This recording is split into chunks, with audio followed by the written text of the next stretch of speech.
देखिए, जब आप पर्ची निकालते हैं, लोगों का भविष्य बताते हैं, आगे पीछे का सब बता देते हैं, तो लोग इसे चमत्कार समझते हैं और आपको भगवान का अवतार समझते हैं। हमने कभी घोषणा नहीं की है कि हम भगवान के अवतार हैं। हमने कभी अपने आप को ये नहीं कहा कि आप हमारी पूजा करो और आप सुनकर के चौंकेंगे और आपकी अदालत में हम कहना भी चाहेंगे। हमारे अनुयायी, हमको मानने वाले लोग यदि हमारी पूजा करते हैं तो हमको बहुत बुरा लगता है। हम हनुमान जी की पूजा कराने के लिए आए हैं, खुद की पूजा कराने के लिए नहीं आए। दूसरी बात, हम भविष्य नहीं बताते। भविष्य कौन, ब्रह्म के अलावा कोई नहीं बता सकता। भविष्य कैसे अच्छा बना सकते हैं ये बात जरूर बताते। हमारे जो गुरु परंपरा से इंट्यूशन मिलते, संकेत मिलते, वो बात हम, जैसे ग्रह नक्षत्र की एक परंपरा है, एस्ट्रोलॉजी है, ज्योतिष विधा है, जो ग्रह नक्षत्र तारे, आज नासा आया, इसरो आज आया, आज खगोलीय गणित आई, उसके पहले ग्रह नक्षत्रों के बारे में हमारी ज्योतिष परंपरा ने बता दिया था। वो जो बोल देते कि आज ग्रहण होगा तो उस दिन ग्रहण होता था, कहते थे इतने मिनट पे होगा, उतने मिनट पर ग्रहण होता था। आज जरूर विज्ञान आ गया, लेकिन यही एक हमारे पास भी गुरु विधा है, हमारे गुरु ने हमको दी। हम कोई प्रश्न करता आता है, हम प्रार्थना करते हैं कि इनके लिए रास्ता बताओ, हमें जो उचित लगता वो हम उसको लिख करके रख देते। हम भविष्य नहीं बताते। ये लोगों के मन में व्यर्थ भाव का एक वो मन में स्थापित हो गया है कि हम जैसे आप प्रवचन कर रहे हैं, कथा कर रहे हैं, लोग पूछते हैं तो आप बता देते हैं मुझे पता है कि तुम अपने घर से प्रसाद बना के लाए हो, मैं जानता हूँ। किसी के कह देते हैं कि मुझे मालूम है किस लड़की से तुम्हारा अफेयर चल रहा है, मेरे को मालूम है। जो लोग ये बातें सुनते हैं वो कहते हैं कि कभी आसिम मुनीर की पर्ची क्यों नहीं निकाल देते। बहुत सही प्रश्न है। पहली बात तो बहुत सुंदर प्रश्न है। पहली बात तो ये एक विधा है, परंपरा दरबार की, और हमारे पर वंशानुगत चली आ रही। हमारे दादाजी भी यही करते थे, उनके भी दादा गुरु जी। तो जैसे स्कूल के लिए बच्चे जाते हैं तो ड्रेस पहन के जाते हैं, पुलिस वाले ड्रेस पहन के आते हैं, वैसे ही हम दरबार में जब बैठते हैं, हमारी जो गुरु की गद्दी है उस स्थान पर हम आह्वान करते हैं, कुछ संकेत हमको लगते हैं। 24 घंटे कोई भी व्यक्ति भविष्य नहीं बता सकता, न किसी भी पराशक्ति के संपर्क में रह सकता, वरना हम पागल हो जाएंगे। यदि बार बार संकेत ही सुनते रहेंगे तो पागल हो जाएंगे। एक विधा है तो उसमें बैठते हैं, जो प्रेरणा लगती है उस आधार पर निकाल देते। अब कोई धाम आकर के, दरबार आकर के असीम मुनीर की पर्ची खुलवाए और जो हमें प्रार्थना में लगेगा हम वो बताएंगे, और बेझिझक बताएंगे और दावा ठोक करके बताएंगे। अब आप कहो कि देश तो आपका भी है तो आपको खुद खोल लेनी चाहिए, तो हम प्रश्नकर्ता के आधार पर उत्तर दे पाते। कोई प्रश्न करने आए तो हम उसको रास्ता दे देते। देखिए, भगवान की कृपा से वो सत्य निकलता।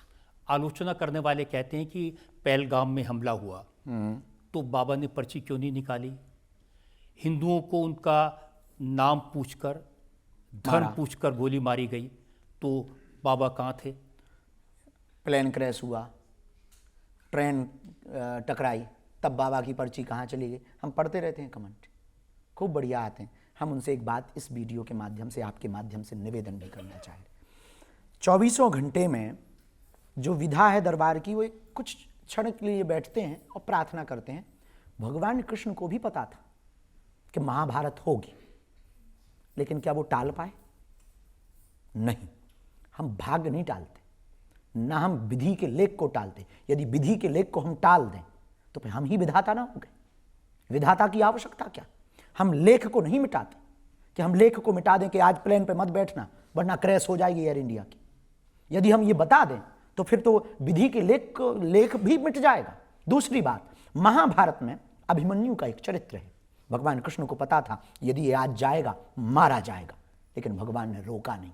क्यों? क्योंकि विधि का लेख था। भगवान राम को पता था कि हम यदि 14 वर्ष वनवास के लिए जाएंगे तो हमारे पिताजी प्राण छोड़ देंगे, लेकिन भगवान रुके नहीं। क्यों?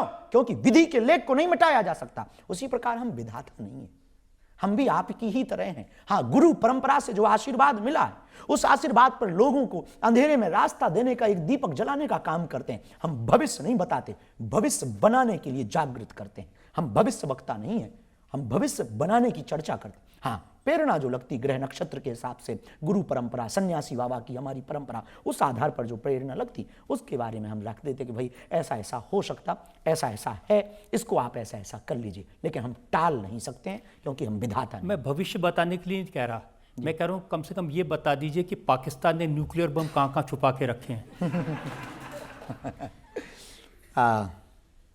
क्या कह दें, भगवान से प्रार्थना करेंगे कि ये भी अर्जी लग जाए। आपने ऑपरेशन सिंदूर के बारे में बहुत सारी बातें कही हैं। आपको लगता है कि न्याय हो गया या अभी बाकी है? हम चुप हैं, शांत हैं, लेकिन छेड़ेंगे तो छोड़ेंगे नहीं। अब ये पुराना भारत नहीं है, ये नवयुग का भारत है, 2025 का भारत है। और मुनीर को और पाकिस्तान को ये बात समझ लेनी चाहिए कि यदि आप अब छेड़ोगे तो छोड़ा नहीं जाएगा। अभी 9 ठिकानों को, कल 99 ठिकानों को उड़ाया जाएगा। दूसरी बात, एक कवि ने बहुत अच्छी बात कही थी और आप सबके और हमारे सबके काम की है कि कभी यदि पाकिस्तान से हमारा संवाद कराया जाए और पाकिस्तान की आवाम को हमारे सामने बैठाया जाए या वहां के प्रधानमंत्री को, तब हम उससे एक बात जरूर कहेंगे, चलो युद्ध हो जाए, लेकिन इस बार का युद्ध गोली बारूद या मिसाइलों से नहीं, अपने अपने देश की गरीबी मिटाने का युद्ध हो जाए। हम बुद्ध के देश के हैं, हम राम के देश के हैं, कृष्ण के देश के हैं, बुद्ध के देश के हैं। युद्ध पर भरोसा नहीं करते हैं, लेकिन आप छेड़ोगे तो छोड़ेंगे भी नहीं। आपने छेड़ा है, धर्म पूछ करके मारा है, हमने घर में घुस करके मारा है, और अब आप छेड़ोगे तो पीओके तो लेंगे ही। ये तो ऑपरेशन सिंदूर था, अभी मेहंदी रस्म बाकी है, हल्दी बाकी है। और मुनीर साहब को जरूर आप ये वीडियो भिजवाइए, हल्दी बाकी है। और मुनीर साहब यदि विदाई हो गई शादी के बाद, तो पाकिस्तान के लाहौर पर अपना तिरंगा लहराएगा।